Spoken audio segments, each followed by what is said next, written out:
अय तिघ एक नंबर तासात काय आहे पुढं या सगळे मागे या सुटला महाराष्ट्रातलं पहिलं विना प्रवेशवीचं एक भव्य आणि दिव्य मैदान आणि या मैदानातला 6वा सेमी बोलतोय आणि ज्या 6 मध्ये 10 गाड्या 20 बैल इथं आता सगळ्याचाच कस पडायला लागणार.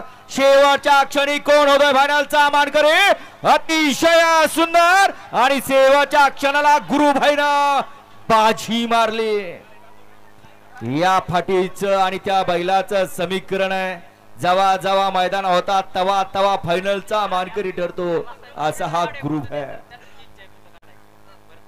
या तासात नालेले तासात न पडत येणार या बाहेरनं रॉयल ग्रुप कात्रज यांच्याकडून बोळा शंकरची सुंदर गाडी फायनलला बाद गेली. सनीनं त्याबद्दल सनीला 1000चं ऑनलाईन बक्षालय. सनी आपलं ऑनलाईन चेक करायचंय. गड क्रमांक सेमी 7 लावून घ्या. झेंडा पंच 1 वरती भाळमावसन राजुरी सायबो ड्रायव्हर राजुरीकरांचा शिवा आणि सरदार. 2 वरती संग्राम अशोक कोळी निलेश्वर प्रसन्न कुमार